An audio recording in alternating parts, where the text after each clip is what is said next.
Ermənistan Silahlı Qüvvələri Azərbaycanlılara qarşı amansız qətliamlardan birini 1992-ci il martın 12-sində Ağdərənin Baş Güneypəyə kəndində törədib.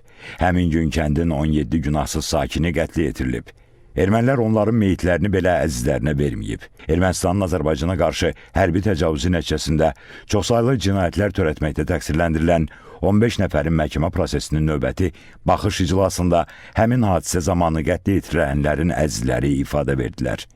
Qeyd etdilər ki, kəndə edilən hücumun məqsədi işğal olub. Hadisədən 2 gün sonra, yəni martın 14-də Baş Güneypəyə Ermənistan tərəfindən işğal edilib. Mülki əhalinin bir hissəsi yaralanıb, əmlakları əllərindən alınıb.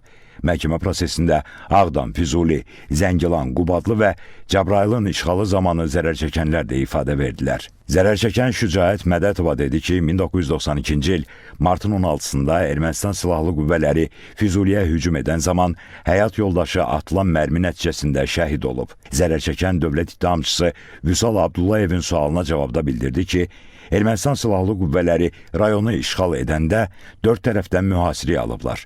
Dinc sakinlərə canlarını götürüb qaçmağa belə imkan verilməyib. Müxtəlif tipli silahlarla atəşə tutublar. Zərər çəkən Akşin Ağazadə isə ifadə verdi ki, Füzulinin Yuxarı Əbdürrəhmanlı kəndində doğulub və orada yaşayıb. 1992-ci il martın 16-sında Ermənistan Silahlı Qüvvələrinin Füzuliyə atdığı raket zamanı atası Vasif Ağayev və qardaşı həlak olub. Füzuli işğaldan azad olunduqdan sonra rayona gedəndə Kürdlər kənd qəbirstanlığında əzizlərinin qəbirlərinin açıldığını, cəsədlərin qəbirlərdən çıxarıldığını, sümüklərin kənara atıldığını görüb. Zərər çəkən dövlət ittihamçısı Təranə Məmmədovanın sualına cavabda söylədi ki, Füzuli işğal olunanda mülki insanlara zülm veriblər, evlərini dağıdıblar. Onların kəndi işğal olunanda 9 nəfər şəhid olub. Dayısı Həsən Abbasov da öldürülüb. Məhkəmədə ifadə verən Rey Qasımov Ağdam rayonunun işğalı zamanı zərər çəkib. Bildirdi ki, 1990-cı ildən başlayaraq Ağdam rayonuna edilən hücumlar zamanı sakinləri qətlə yetiriblər. Onun özü 2 dəfə minaya düşüb, yaralanıb. O, Xocalı soyqırımının şahidlərindəndir. Həmin vaxt Ermənistan ordusu Xocalı sakinlərini 4 tərəfdən atəşə tutub. Xocalıdan Ağdama gələn yolda mülki insanlara pusqu qurulub. Zərər çəkən dedi ki, həmin gün Xocalıda yaşananlar tarixdə görünməmiş hadisə idi. Ermənistan hərbiçiləri 2 yaşlı günahsız körpəni məhz Azərbaycanlı olduğu üçün öldürüb. Zərər çəkən ifadə verdi ki, Ağdamdan məcburan evlərindən çıxanda onlara heç bir əşyalarını götürməyə imkan verməyiblər. Baş prokurorluğun Dövlət İttihamının Müdafiəsi üzrə İdarəsinin şöbə rəisi Nəsir Bayramovun sualına cavabda bildirdi ki, ermənilərin Ağdama ərazi iddiası 1988-ci ildə Xankəndidəki mitinqlərdən sonra başlayıb. Kəndlərə hücum edilib. İnsanlara xəsarətlər yetiriblər. Bundan sonra Ağdam artilleriya atəşinə tutulub. Ağdamın kəndləri tədricən işğal olunub. Həmin vaxt Ağdama hücum edən Ermənistan Silahlı Qüvvələrinə Vitali Balasanyan rəhbərlik edib. 90-cı illərin əvvəllərində Ağdama hücum edənlər arasında xarici ölkələrdən gətirilmiş muzlular da olub. Onlar mülki insanlara qarşı olduqca amansız davranıb. Onların arasında Monte Melkonyan da olub. 1992-ci il mayın 15-də Ağdamın Abdal Gülablı kəndinə edilən hücum zamanı 19 yaşlı dostu Sənan Rüstəmov şəhid olub. Zərər çəkən Kərim Novruzov Ağdərənin Baş Güneypəyə kəndində doğulub. Dedi ki, bizim kənd 1988-ci ildən təqiblərə məruz qalıb. Həmin ilin oktyabrında edilən hücum zamanı kənd sakinləri yaralanıb. 1990-cı ildə edilən növbəti hücum zamanı özü də ağır yaralanıb. 1991-ci ilin sentyabr-oktyabr aylarında kəndə 4 dəfə hücum olub. Hücumlar zamanı kənd sakinləri Yaqub Şərifov, Marif Qəribov, Həmzə Ələkbərov qətlə yetirilib. 1992-ci il martın 12-sində kəndə 4 tərəfdən ağır texnika ilə hücum olub. Mühasirədə olan silahsız, mülki Azərbaycanlılara atəşə tutublar. Baş prokurorun böyük köməkçisi Vüsal Əliyevin sualına cavabda dedi ki, həmin hücum zamanı atası Əvəz Novruzov, qardaşı Ziya Novruzov, əmiləri İsa Novruzov, Əsəddin Novruzov və Şəmsəddin Novruzov, nənəsi Səkinə Novruzova və digər kənd sakinləri, ümumilikdə 17 nəfər mülki Azərbaycanlı qətlə yetirilib. Ermənistan ordusu qətlə yetirilənlərin meyitlərini onlara verməyib. Həmin vaxt bir ailə tamamilə məhv edilib. İndiyədək əzizlərinin nəşinin harda olduğu bəlli deyil. Zərər çəkən Bəxtiyar Ələsgərov məhkəməyə ifadə verdi ki, Ermənistan ordusu 1992-ci ilin martın 12-sində onların yaşadığı Ağdərənin Baş Güneypəyə kəndinə 4 tərəfdən hücum edib. Həmin vaxt onun 17 yaşı olub və hadisə zamanı ayağından və çiynindən yaralanıb. Hadisə zamanı günahsız insanlara atəş açılıb, qətlə yetirilib.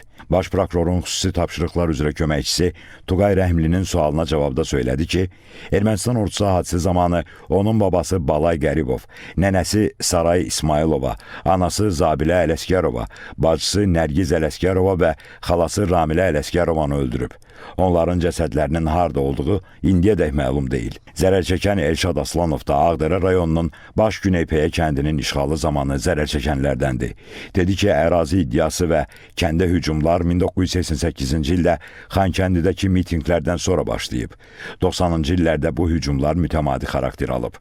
1992-ci il martın 12-sində Ağdərənin 5 kəndi, o cümlədən Baş Güneypəyə mühasirəyə alınıb. Kəndə ağır texnika, toplar və canlı qüvvə ilə hücum olub. Hücum zamanı kənd sakinlərinin evləri atəşə tutulub. 17 nəfər mülki azərbaycanlı qətlə yetirilib. Sağ qalanlar məcburən kəndi tərk edib. Qətlə yetirilənlərin əksəriyyəti qadın və yaşlı mülki insanlar olub. Hadisə zamanı atası Qəzənfər Aslanov öldürülüb. Bəzi kənd sakinlərinin taleyindən hələ də xəbər yoxdur. Zərər çəkən Kənan Bayramov dedi ki, Ermənistan Silahlı Qüvvələri 1992-ci ildən Azərbaycanın Tərtər rayonuna hücum edib. Dövlət ittihamçısı Fuad Musayevin sualına cavabda bildirdi ki, həmin hücumlarda iştirak edənlər arasında təqsirləndirilən Arayik Harutyunyanın qardaşı da olub. Bu müharibə zamanı Tərtər çoxlu şəhid verib. Ermənistan Silahlı Qüvvələri həmin vaxt Tərtərə işğal altında saxladıqları Azərbaycanın ərazilərindən atəş açıb.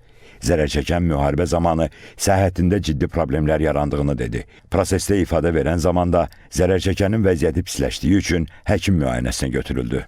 Zərər çəkən Vaqif Məhərrəmov Cəbrayılın işğalı zamanı zərər çəkib. İfadə verdi ki, Ermənistanın işğalçılıq siyasəti və təcavüzkar müharibəsi nəticəsində rayonun çoxlu sayda sakini şəhid olub. Rayon sakinləri doğma yurdundan qovulub. Onların əmlakları talan olunub. Dövlət ittihamçısı Təranə Məmmədovanın sualına cavabda zərər çəkən dedi ki, Cəbrayıla hücum 1990-1991-ci ildən başlayıb. Qarşı tərəf isə rayona müxtəlif tipli silahlar, ağır texnika ilə hücum edib. Zərər çəkən təqsirləndirilən David İşxanyanın sualına cavabda dedi ki, o Cəbrayılda polis rəisi işləyib. Cəbrayıla hücum edənlər arasında xarici muzlular da olub. Zərər çəkən Elxan Mehdiyev isə Ermənistanın Qubadlını işğal etməsi nəticəsində zərər çəkib. Rayona hücumlar zamanı doğmaları şəhid olub. Bildirdi ki, Ermənistanın işğalçılıq siyasəti başlayandan sonra rayon mütəmadi olaraq hücuma məruz qalıb.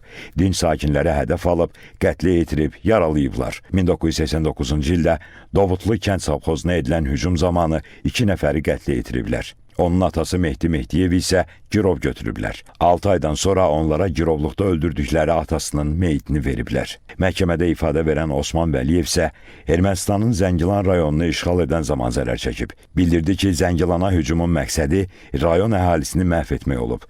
Rayonun 11 kəndi 1992-ci ilin dekabrında işğal edilib. Həmin vaxt 30 sakin şəhid olub. Zərər çəkən Sərxan Musayev də Ermənistan Silahlı Qüvvələrinin Tərtərə hücumları zamanı zərər çəkib. Dedi ki, Tərtər 1991-ci ildən mütəmadi olaraq atəşə tutulub. Dinc əhalinin evləri dağıdılıb, özləri yaralanıb. Silahsız rayon sakinləri çox çətinliklə müdafiə olunub. Zərər çəkən Mədəd Hümbət-Aliyev də Cəbrayılın işğalı zamanı zərər çəkib. Məhkəmədə ifadə verdi ki, rayona hücum müxtəlif tipli silahlar, o cümlədən ağır texnika ilə olub. Ermənistan Cəbrayılı o zaman işğal altında saxladığı Hadrutdan hədəf alıb. Dedi ki, bugün məhkəmə qarşısında əyləşən 15 nəfər milliyyətcə erməni olduqları üçün deyil, Azərbaycan xalqına qarşı ən ağır cinayətlər törətdikləri üçün mühakimə olunur. Onlar Cəbrayılı işğal edərkən rayon sakinlərinə zülm veriblər. Ərazilərimizi işğal altında saxladıkları vaxt qəbristanlıqlarımızı dağıdaraq cəsədləri məzardan çıxarıb təhqir ediblər. Məhkəmədə ifadə verən Zakir Abbasov da Ermənistanın Zəngilanı işğal etməsi nəticəsində zərər çəkib. Bildirdi ki, Zəngilan 2 ay mühasirədə qalıb. Zərər çəkən məhkəmədə ifadə verəndə Ermənistan Silahlı Qüvvələrinin rayonlarımızı işğal edən zaman lentə aldığı video nümayiş olundu. Zərər çəkən kadrları göstərərək dedi ki, bura Qubadlı rayonu ərazisidir. Qubadlı işğal olunduqdan sonra həmin ərazidən Zəngilana hücum edib, onların kəndini yandırıblar. Dərzili kəndində qətlə yetirdikləri azərbaycanlıların meyitlərini yandırıblar. Video kadrlarda Ermənistan ordusunun döyüşçüsü götürdükləri yüksəklikdən danışır. Bildirir ki, buradan da irəliləyib Zəngilana gedəcəklər. Babalarının dırnaqarası vəsiyyətini yerinə yetirdiklərini, məqsədlərinə çatdıqlarını deyir. Sonra isə daşnaqların Qalx Daşnaq Dro mahnısını ifa edirlər. Videoda üzərində Daşnaq Sütun Partiyası yazılmış bayraq nümayiş olunur. Zərər çəkən dövlət ittihamını müdafiə edən prokurorların sualına cavabda dedi ki, Ermənistan hərbçiləri Azərbaycanlıların meyitlərinin üstünə benzin tökərək yandırıb. İfadə verdi ki, Ermənistan ordusu 1993-cü il oktyabrın 25-i Dərzili kəndindən tanklarla Zəngilana hücuma keçib. Orada 7 polisimiz qəhrəmancasına şəhid olub. Tank mərmisinin onun yaxınlığına düşməsi nəticəsində ağır yaralanıb və 17 qəlpə yarası alıb. Zərər çəkən növbəti kadrların Qubadlının Zilanlı kəndində lentə alındığını dedi. Bildirdi ki, ermənilər kəndlərimizi, onun yaşadığı Məmmədbəylini də yandırıb. Qətli yetirdikləri 7 polisimizin nəşi indiyədək tapılmayıb. Onların ailələrinin hələ də gözü yoldadır. Məhkəmədə ifadə verən İlyas Şəmilov da Ermənistanın Tərtəri atıcı tutması nəticəsində zərər çəkib. Bildirdi ki, həmin vaxt Tərtər mütəmadi olaraq atəşə məruz qalıb. Zərər çəkən Ənvər Qafarov isə Cəbrayılın işğalı zamanı zərər çəkib. Bildirdi ki, Ermənistan ordusu Cəbrayıla hücum edəndə mülki vətəndaşlara hədəf alıb. Əsasən də əkin-biçin vaxtı sakinlərə hücum ediblər. Zərər çəkən Aslan Şahbazov da Qubadlının işğalından danışaraq dedi ki, 1988-1989-cu ildən rayon əhalisinə hücumlar edilib. Rayon müxtəlif tipli silahlarla atəşə tutulub. O, bu müharibə zamanı çoxsaylı qohumlarının şəhid olduğunu dedi. Zərər çəkən Azad Musayev Zəngilanın, Azər Eminov isə Qubadlının işğalı zamanı zərər çəkdiklərini bildirdilər. İfadə verdilər ki, təqsirləndirilən şəxslər bütünlükdə bəşəriyyətə, insanlığa qarşı cinayət törədiblər.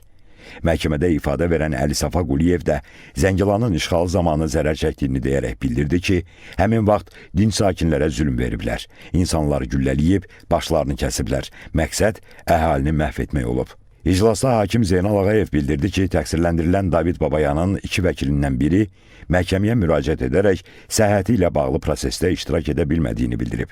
Ona görə də həmin vəkil başqa bir müdafiəçi ilə əvəz olunacaq. David Babayan həmin vəkildən razı olduğunu və ona yeni vəkilin təyin edilməsinə də etiraz etmədiyini söylədi. Məhkəmə prosesi mayın 16-sında davam etdiriləcək.